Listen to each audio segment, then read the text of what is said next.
Hello everyone, welcome to Ravi Aditi classes. आज की इस वीडियो में जो हमारी साइंस की सीरीज चल रही थी टॉप 50 क्वेश्चंस की, उसका सेट 5 आज हम इस वीडियो में कवर करेंगे।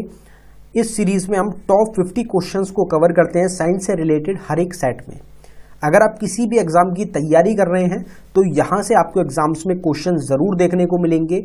Most selected, most repeated questions को हम इस सीरीज में कवर कर रहे हैं। अगर आपको ई बुक्स बाय करनी हो तो हमारी वेबसाइट रहेगी ravibookspdf.com के नाम से, जिसका लिंक आपको ऑलरेडी डिस्क्रिप्शन में प्रोवाइडेड है। आप डिस्क्रिप्शन में जाके हमारी ई बुक्स को डायरेक्टली बाय कर सकते हैं। तो चलिए वीडियो को स्टार्ट करते हैं आज के पहले क्वेश्चन से। Which among following is also known as white gold? निम्नलिखित में से किसे सफेद सोना भी कहा जाता है? तो इसमें हमारा करेक्ट आंसर हो जाएगा प्लेटिनम। प्लेटिनम जो होता है ये आपका गोल्ड से भी महंगा होता है, गोल्ड से भी ज्यादा वैल्यू होती है प्लेटिनम की। तो व्हाइट गोल्ड जो होता है वो बोला जाता है प्लेटिनम को।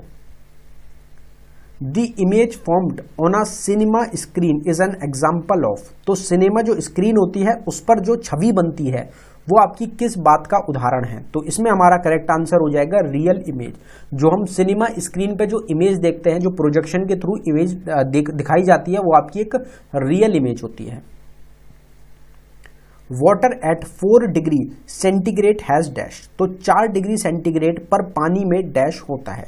तो क्या होती है पानी की, क्या होती है 4 डिग्री सेंटीग्रेड पे? वो होती है मैक्सिमम डेंसिटी। जो पानी की मैक्सिमम डेंसिटी होती है वाटर की, वो आपकी 4 डिग्री सेंटीग्रेड पे होती है। और ये क्वेश्चन आपका मोस्ट इंपॉर्टेंट क्वेश्चन है, एग्जाम में बहुत बार ये आपका पूछा गया क्वेश्चन रहेगा। Calamine is an ore of which among the following? तो कैलमाइन जो है निम्नलिखित में से किसका अस्क है, ओर है? तो इसमें हमारा करेक्ट आंसर जिंक हो जाएगा। जिंक जो होता है उसका एक ओर है आपका कैलमाइन। और हमने पिछला ही जो हमारा पार्ट था उसमें काफी सारे इंपॉर्टेंट ओर्स थे जिनको हमने डिटेल में कवर किया था। अगर कुछ और इंपॉर्टेंट ओर्स की बात करें तो कॉपर का ओर हो जाएगा आपका कैलकोपिराइट, बोरनाइट। मरकरी का हो जाएगा सिनेबर, जो कि एग्जाम में बहुत बार आपका पूछा गया एक और होता है। आयरन का हो जाएगा हेमेटाइट और मैग्नीटाइट। अगर लेड की बात करी जाए तो गैलिन लेड का एक आपका और होता है। एल्यूमिनियम का बॉक्साइट बहुत बार पूछा गया है और क्रायोडाइट रहेगा। सिल्वर का आपका अर्जेंटाइट होता है। तो ये आपके कुछ इंपॉर्टेंट ओर्स रहेंगे जो आपको याद रखने हैं।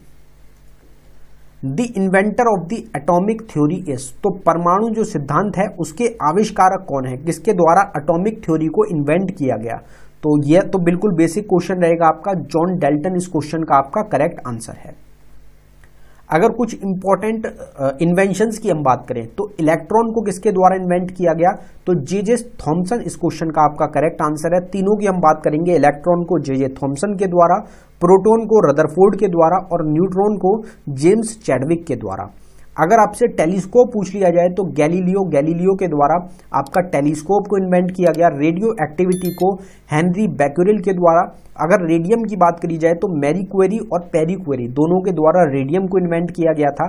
अगर प्लास्टिक की बात करी जाए तो लियो बेकेलैंड के द्वारा आपका प्लास्टिक को इन्वेंट किया गया। और पेनिसिलिन जो रहेगा, जो कि आपकी पहली एंटीबायोटिक रहेगी, ये अलेक्जेंडर फ्लेमिंग के द्वारा इन्वेंशन करी गई थी। मोस्ट इंपॉर्टेंट क्वेश्चंस हैं, कोई भी क्वेश्चन आपसे यहाँ पे एग्जाम में पूछा जा सकता है। सारे ही ये क्वेश्चन आपके इंपॉर्टेंट पॉइंट में रिपीटेड पॉइंट्स हैं।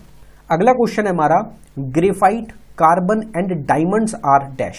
तो ग्रेफाइट, कार्बन और हीरे क्या है? तो ये आपके एक तरीके के एलोट्रॉप्स होते हैं। ग्रेफाइट भी एक एलोट्रॉप है, कार्बन भी और डायमंड भी।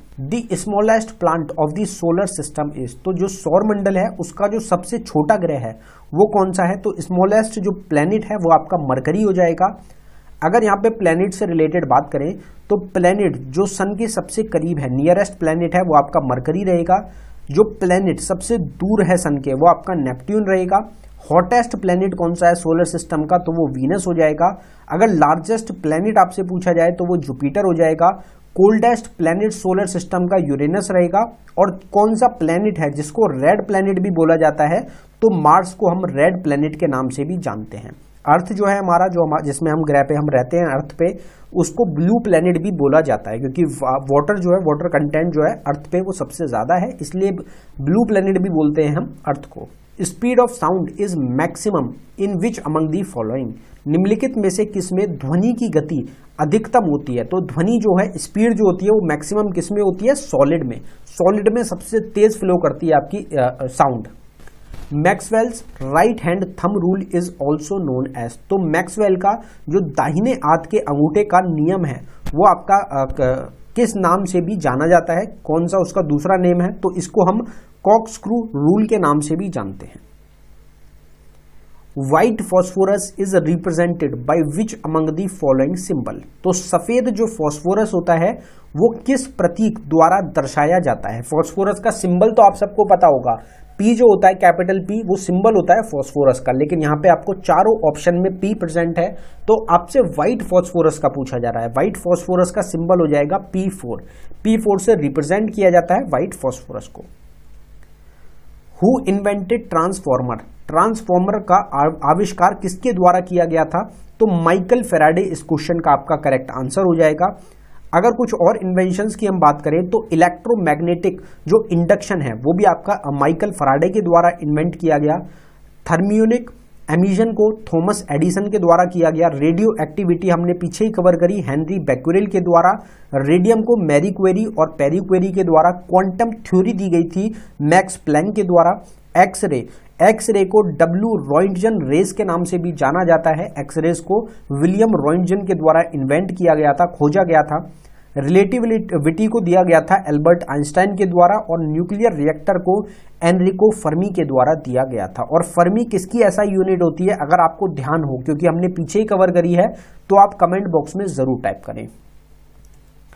अगला क्वेश्चन है who among the following is called father of modern genetics, तो आधुनिक आनुवंशिकी का जनक किसको कहा जाता है? तो इसमें ग्रिगोर मेंडल, ऑप्शन ए इस क्वेश्चन का आपका करेक्ट आंसर हो जाएगा। फादर ऑफ मॉडर्न जेनेटिक्स बोला जाता है ग्रिगोर मेंडल को, बहुत बार पूछा गया, रिपीटेड क्वेश्चन है। अगर कुछ और इंपॉर्टेंट बात करी जाए, फादर ऑफ इलेक्ट्रिसिटी किसको बोला जाता है? तो माइकल फैराडे को। ऑर्गेनिक केमिस्ट्री का फादर है फ्रेडरिक वोलर। केमिस्ट्री का फादर एंटोन लेवोजर को बोला जाता है। पीरियोडिक टेबल, ये क्वेश्चन पीरियोडिक टेबल वाला भी बहुत रिपीटेड क्वेश्चन है आपका, डेमेत्री मेंडलेव को। मेडिसिन के फादर हैं हिप्पोक्रेट। आयुर्वेदिक के चरक, होम्योपैथी के सैमुअल हैनमैन। ये सभी आपके मोस्ट रिपीटेड क्वेश्चन हैं एग्जाम्स के लिए। अगला क्वेश्चन है हमारा name an instrument use to measure the sound waves inside the water, तो अंडर द वाटर या इनसाइड द वाटर अगर आपसे पूछा जाए, सेम क्वेश्चन रहेगा। तो साउंड वेव्स को नापने के लिए पानी के अंदर कौन सा इंस्ट्रूमेंट होता है या डिवाइस होती है? तो वो होता है हाइड्रोफोन। अगर कुछ इंपॉर्टेंट डिवाइसेस की हम बात करें तो गैल्वेनोमीटर एक इंस्ट्रूमेंट होता है, डिवाइस होती है जो कि मेजर करने के लिए शार्पनेस जो होती है इलेक्ट्रिक करंट की यूज की जाती है। डिक्टाफोन होता है आपका जो कि रिकॉर्ड करता है ऑडियो को, इंपॉर्टेंट इवेंट्स होती हैं, मीटिंग है या फिर सेमिनार होते हैं, तो उसमें डिक्टाफोन का आपका यूज किया जाता है। जैसे अगर कोई ऑफिशियल मीटिंग होती है, प्राइम मिनिस्टर किसी से मीटिंग कर रहे हैं या फिर दो कंट्रीज के बीच में कोई मीटिंग हो रही है, इवेंट हो रहा है, सेमिनार हो रहा है, कोई भाषण दिया जा रहा है, मतलब कोई भी बड़े जो देश के नेता हैं वो आपस में कर रहे हैं, तो उसमें डिक्टाफोन जो होता है इसको यूज किया जाता है, बाद में उसको एनालाइज भी किया जाता है। फिर आपका क्रिस्कोग्राफ होता है जो कि मेजर ग्रोथ करता है आपका प्लांट की ग्रोथ को नापने के लिए यूज होता है। माइक्रोमीटर आपका डायामीटर और जो थिकनेस होती है ऑब्जेक्ट की उसको नापने के लिए, मेजर करने के लिए यूज होता है। कंपास आप सबको पता होगा, जो वैरायटी टास्क होते हैं जैसे कि अलजेब्रा हो गया, ड्राफ्टिंग हो गया, नेविगेशन हो गया, इसमें अलग अलग आपकी कंपास होते हैं जो यूज होते हैं। स्टेथोस्कोप आपका हार्ट बीट रेट को नापने के लिए होता है, और फेथोमीटर होता है ओशन की गहराई, ओशन की डेप्थ को नापने के लिए।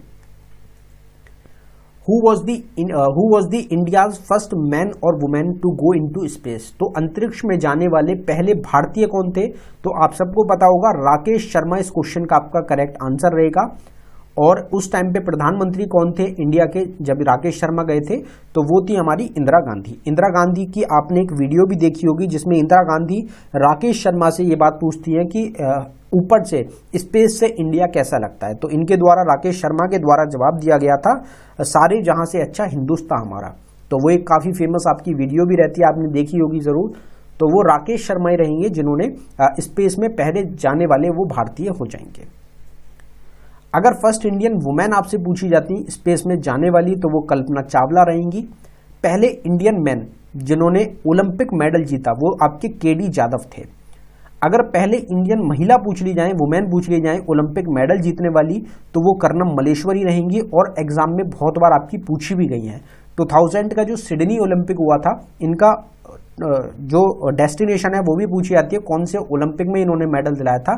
तो 2000 सिडनी ओलंपिक में कर्णम मलेश्वरी के द्वारा भारत को पहला ओलंपिक मेडल महिला के द्वारा दिलाया गया था। और इन्होंने कौन सी फील्ड में दिलाया था वो भी पूछी जाती है, वेट लिफ्टिंग में दिलाया था। इन्होंने कौन सा मेडल दिलाया था, तो इन्होंने ब्रॉन्ज मेडल दिलाया था। ये 4-5 क्वेश्चन है जो आपसे अलग अलग पूछे जाते हैं। अगर पहली महिला पूछी जाए जिन्होंने माउंट एवरेस्ट पे क्लाइम करा, तो वो बचेंद्री पाल रहेंगी इंडिया की। और पहले अगर आपसे मैन पूछे जाएं जिन्होंने माउंट एवरेस्ट पे क्लाइम करा, तो वो अवतार सिंह चीमा आपके हो जाएंगे।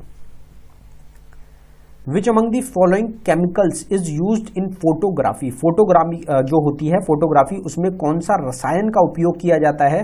तो आप सबको पता होगा जो सिल्वर ब्रोमाइड होता है उसको यूज किया जाता है फोटोग्राफी में।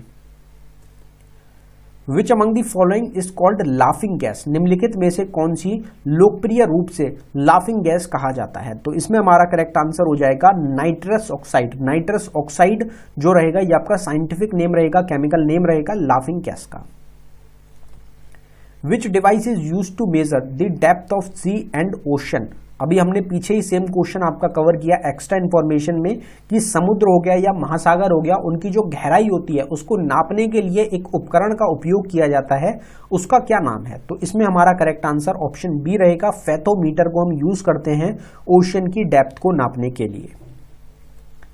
विच among the following acid is abundant in grapes, banana and tamarind, तो निम्नलिखित में से कौन सा अम्ल रहेगा जो कि अंगूर, केले और इमली में प्रचुर मात्रा में पाया जाता है। तो इसमें हमारा करेक्ट आंसर हो जाएगा टर्टरिक एसिड, जो हल्का सा खट्टा सा होता है आपका टर्टरिक एसिड जो होता है ये आपका ग्रेप्स में, बनाना में और जो टैमरिंड होता है इनमें आपका प्रेजेंट होता है। Who among the following had given the atomic theory, निम्नलिखित में से किसके द्वारा परमाणु सिद्धांत दिया गया था। तो ये क्वेश्चन भी अभी हमने कवर करा, जॉन डाल्टन के द्वारा एटॉमिक थ्योरी का सिद्धांत या फिर एटॉमिक थ्योरी दिया गया था। अगर कुछ और इंपॉर्टेंट चीजों की बात करें तो सिंगल फ्लूइड की थ्योरी दी गई थी बेंजामिन फ्रैंकलिन के द्वारा। जो रेडियम है और जो पोलोनियम है इसकी डिस्कवरी मैडम क्यूरी और पेरी क्यूरी के द्वारा करी गई। जो स्पेशल थ्योरी दी गई थी रिलेटिविटी की वो एल्बर्ट आइंस्टाइन ने दी थी। अल्फा और बीटा जो रेडियो एक्टिविटी है उसको दिया गया था, डिस्कवर किया गया था अर्नेस्ट रदरफोर्ड के द्वारा। जो प्लम पुडिंग मॉडल है डिस्कवरी जिसमें इलेक्ट्रॉन और आइसोटोप से रिलेटेड रहेगी तो वो सर जोसेफ जॉन थॉमसन के द्वारा दिया गया था। तो ये सारे क्वेश्चन इंपॉर्टेंट हैं आपके। Which among the following gas was leaked at Bhopal during the Bhopal gas tragedy in December 1984।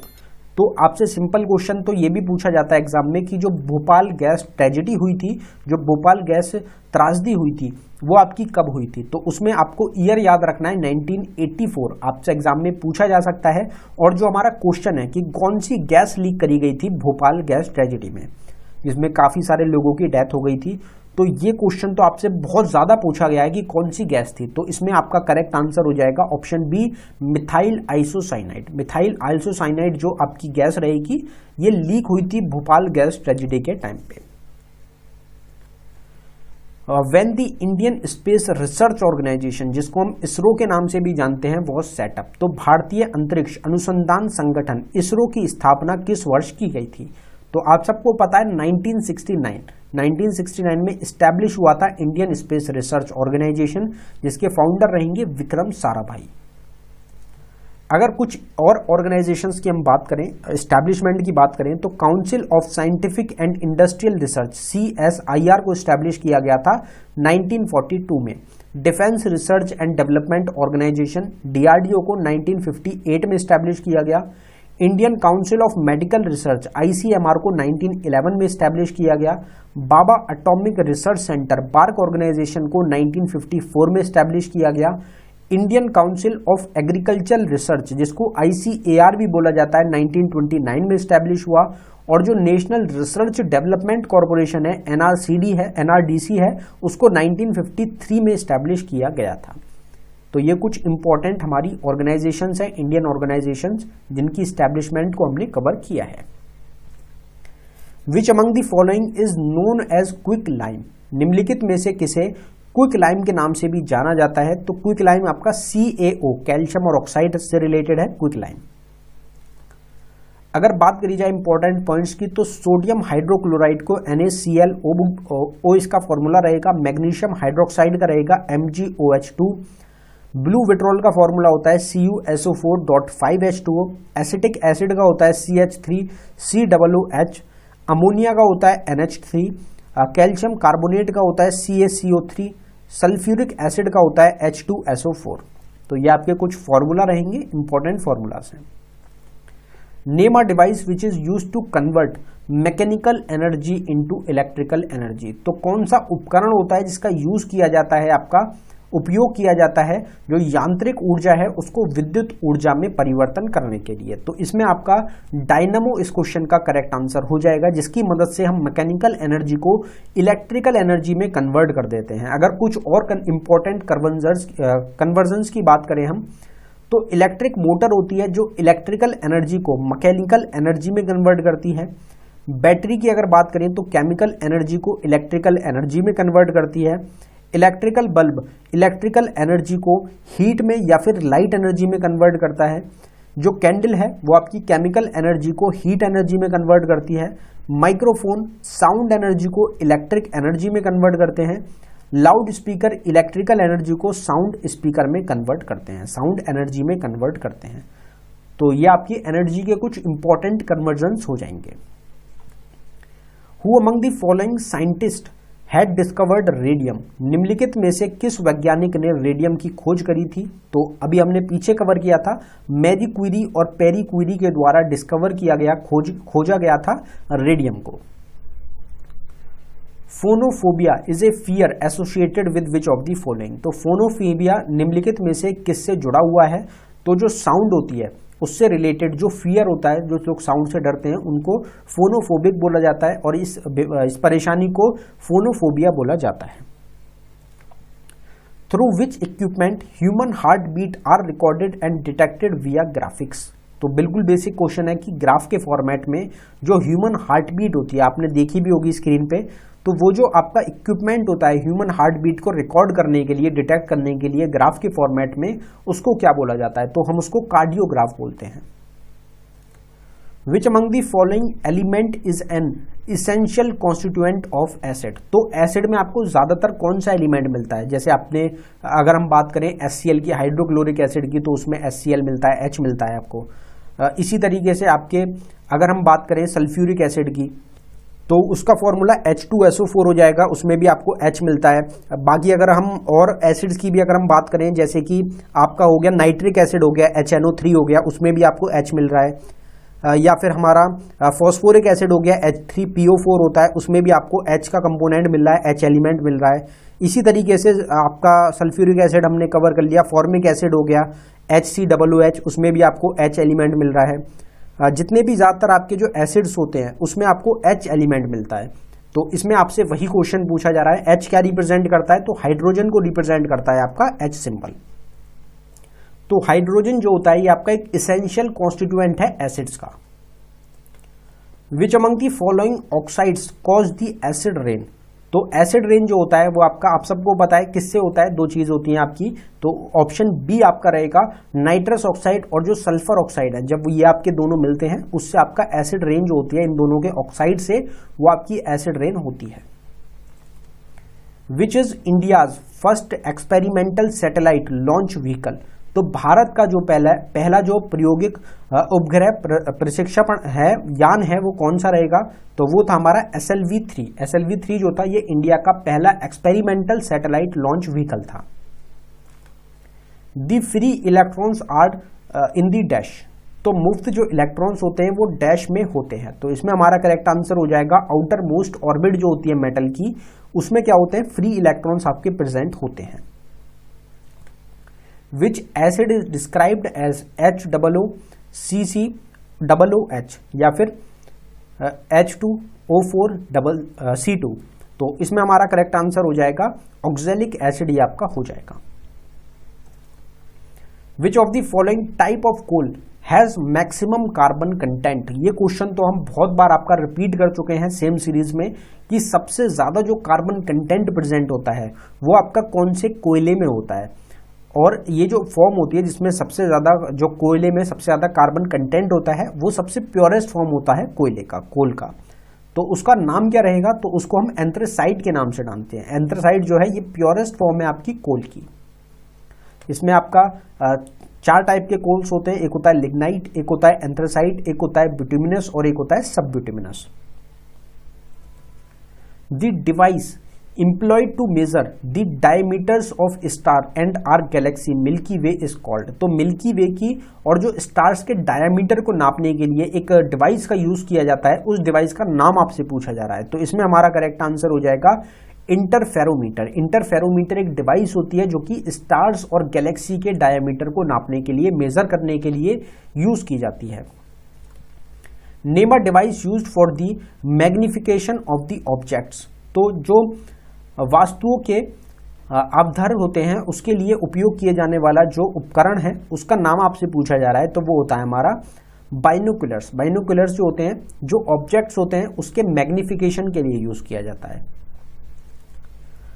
Satish Dhawan space centre SDSC और SHAR इज सिचुएटेड एट। तो सतीश धवन स्पेस सेंटर रहेगा, अंतरिक्ष केंद्र रहेगा जहां से बहुत सारी इंडिया की सैटेलाइट्स को लॉन्च किया गया है। ये आपका कहां पर स्थित है, तो ये आपका श्रीहरिकोटा, श्रीहरिकोटा आपकी जगह रहेगी जहां पे आपका लोकेटेड है कौन सा station, Satish Dhawan space station, जो कि इंडिया का सबसे मोस्ट इंपॉर्टेंट क्या रहेगा, स्पेस स्टेशन रहेगा। अगर आपसे पूछा जाए कि श्रीहरिकोटा जो है ये आपका कौन से आइलैंड से रिलेटेड है, तो ये आपका बैरन आइलैंड जो रहेगा बे ऑफ बंगाल में, वहां पे आपका ये प्रेजेंट रहेगा।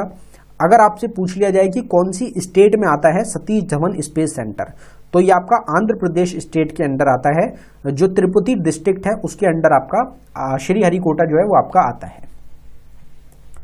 अगला क्वेश्चन है विच of the following is a large blood vessel that carry blood away from the heart. तो जो हमारा ब्लड वेसल कौन सी है, लार्ज ब्लड वेसल जो हमारे हार्ट से ब्लड को दूर ले जाती है। तो ये तो क्वेश्चन बिल्कुल इजी आपका यहीं पे हो गया कि ब्लड वेसल जो हमारे हार्ट से ब्लड को कैरी करती है, तो वो यहीं पे आपका आंसर बिल्कुल करेक्ट हो जाएगा कि आर्टरी होती है जो कैरी करती है ब्लड को अवे हार्ट से। Fungi are plants that lack. तो फंगई जो होते हैं, कवक जो होते हैं, ऐसे पौधे होते हैं जिसमें किस चीज की कमी होती है, तो इसमें हमारा करेक्ट आंसर हो जाएगा क्लोरोफिल। क्लोरोफिल जो होता है वो आपका प्रेजेंट नहीं होता है, कमी होती है उसमें फंगई में, कवक में। विच of the following is an air born disease. तो एयर बॉर्न यानी कि वायु जनित जो रोग होता है, जो एयर से होता है, वो आपका कौन सी डिसीज है गिवन ऑप्शंस में से, तो इसमें मिसिल्स आपका इस क्वेश्चन का करेक्ट आंसर हो जाएगा। Which organ of the body produces the fluid known as bile. तो बाइल जो होता है ये आपका कौन सा ऑर्गन होता है जो कि प्रोड्यूस करता है, तो इसमें हमारा करेक्ट आंसर हो जाएगा लीवर। लीवर प्रोड्यूस करता है हमारे बाइल जूस को, और बाइल जूस को स्टोर कौन करता है, तो गॉल ब्लैडर में आपका स्टोर होता है bile juice. The working principle of a washing machine is. तो वॉशिंग मशीन के कार्य सिद्धांत को क्या कहा जाता है, और ये क्वेश्चन भी एग्जाम में बहुत रिपीटेड क्वेश्चन है। जो सेंट्रीफ्यूगेशन होता है ये आपका इस क्वेश्चन का करेक्ट आंसर हो जाएगा। Nuclear size are expressed in a unit named. तो परमाणु जो आकार होते हैं वो आपका किस इकाई में व्यक्त किए जाते हैं, तो ये आपके व्यक्त किए जाते हैं फर्मी में, जो हमने सेम क्वेश्चन आपसे स्टार्टिंग में पूछा था। आप सभी लोगों ने अभी तक इस क्वेश्चन का आंसर जरूर कमेंट बॉक्स में टाइप कर दिया होगा। अगला क्वेश्चन है digestion of protein starts in the. तो ह्यूमन बॉडी में जो प्रोटीन का पाचक शुरू होता है वो कहां से होता है, तो इसमें हमारा करेक्ट आंसर स्टोमक हो जाएगा, small intestine. Digestion of protein जो होता है हमारा स्टोमक से स्टार्ट होता है, एंड होता है आपका स्मॉल इंटेस्टाइन में। अगर आपसे पूछा जाए कि फूड का डाइजेशन कहां से स्टार्ट होता है, तो वो माउथ से स्टार्ट होता है, वो भी आपका एंड होता है स्मॉल इंटेस्टाइन में। What is the unit of astronomical distance. तो हमारा जो खगोलीय दूरी होती है उसकी इकाई क्या होती है, तो इसमें हमारा करेक्ट आंसर हो जाएगा लाइट ईयर्स। एस्ट्रोनॉमिकल डिस्टेंस को लाइट ईयर्स में नापा जाता है। Who among the following had started vaccination? Vaccination जो है टीकाकरण किसके द्वारा प्रारंभ किया गया था, स्टार्ट किया गया था, एडवर्ड जेनर के द्वारा। Liver milk egg yolks fish liver oil is the source of, इनमें किस चीज का सोर्स है, क्या मिलता है, vitamin D. Hideki Yukawa who received the Nobel prize in 1949 is well known for which discovery. तो नोबेल प्राइज मिला था 1949 में किस चीज के खोज के लिए? हिदेकी युकावा को। तो इसमें हमारा करेक्ट आंसर ऑप्शन सी हो जाएगा, theory of nuclear force. Nuclear force की थ्योरी दी गई थी हिदेकी युकावा के द्वारा, जिसकी वजह से इनको नोबेल प्राइज मिला था 1949 में। विच of the following acid that is secreted in the stomach. तो स्टोमक जो हमारा रहेगा उसमें कौन सा, हमारे पेट में कौन सा अम्ल रहेगा जो कि आपका स्त्रावित की होता है? तो इसमें HCl हाइड्रोक्लोरिक एसिड इस क्वेश्चन का हमारा करेक्ट आंसर हो जाएगा। हाइड्रोक्लोरिक एसिड जो होता है ये हमारा फूड पचाने में, खाना पचाने में भी काम करता है। तो ये हमारे ह्यूमन बॉडी में स्टोमक जो होता है वहां पे सिक्रीट होता है। Why the white blood corpus या फिर white blood cells are popularly called soldier of the body. तो व्हाइट ब्लड सेल्स जो होते हैं, जैसे रेड ब्लड सेल्स होते हैं, व्हाइट ब्लड सेल्स होते हैं, प्लाज्मा होता है, बोन मैरो में आपके क्रिएट होते हैं, फॉर्म होते हैं। तो इसमें जो व्हाइट ब्लड सेल्स होते हैं इनको सोल्जर बोला जाता है बॉडी का। तो इसमें क्यों बोला जाता है इनको? क्योंकि ये क्या करते हैं, डिफेंड करते हैं हमारी बॉडी को किसी भी इन्फेक्शन से बचाने के लिए, या फिर किसी भी डिसीज हो गया, वायरल हो गया, उससे बचाने के लिए हमारी बॉडी को जो सोल्जर्स तैयार करते हैं वो आपके व्हाइट ब्लड सेल्स होते हैं। इसी वजह से व्हाइट ब्लड सेल्स को सोल्जर बोला जाता है ह्यूमन बॉडी का, क्योंकि ये हमारी बॉडी को इन्फेक्शन हो गया, डिसीजेज हो गया, उनसे बचाने में काम करते हैं। Which law is also called the law of inertia. बिल्कुल इजी क्वेश्चन है एग्जाम में, लेकिन मोस्ट रिपीटेड क्वेश्चन है कि लॉ ऑफ इनर्शिया कौन से लॉ को बोला जाता है? तो न्यूटन्स का जो पहला लॉ है, न्यूटन्स फर्स्ट लॉ को लॉ ऑफ इनर्शिया के नाम से भी जाना जाता है। और जो स्कूल का टाइम होता है, स्कूल में ये क्वेश्चन आपका बहुत रिपीट होता है। अब ये टोटल हमारे टॉप 50 क्वेश्चंस होंगे आपके साइंस की सीरीज से रिलेटेड। अब 2 क्विज के क्वेश्चंस हैं जिनका आंसर आप सभी को कमेंट बॉक्स में टाइप करना है। तो जो हमारा पहला टेस्ट का क्वेश्चन है वो रहेगा the working principle of a washing machine is. तो वॉशिंग मशीन के कार्य सिद्धांत को क्या कहा जाता है? तो गिवन ऑप्शंस में से जो भी आपका इस क्वेश्चन का करेक्ट आंसर है आप उसको जरूर कमेंट बॉक्स में टाइप करते हैं। जो हमारा दूसरा टेस्ट का क्वेश्चन है वो है nuclear size are expressed in a unit named. तो परमाणु जो आकार होता है वो किस इकाई में आपका व्यक्त किया जाता है? तो इसमें आपकी ऐसा यूनिट पूछी जा रही है न्यूक्लियर साइज की, जो हमने पूछा भी था आपसे क्वेश्चन स्टार्टिंग में। तो इसका आंसर या तो आपने अभी तक टाइप कर दिया होगा कमेंट में, बाकी अगर नहीं किया है तो आप इसको जरूर कमेंट बॉक्स में टाइप करके इस क्वेश्चन के आंसर को बताएं। अगर आपको ई बुक बाय करनी हो तो हमारी वेबसाइट है ravibookspdf.com के नाम से, जिसका लिंक डिस्क्रिप्शन में प्रोवाइडेड है। आप डिस्क्रिप्शन में जाके ई बुक्स को हमारी डायरेक्टली बाय कर सकते हैं। धन्यवाद।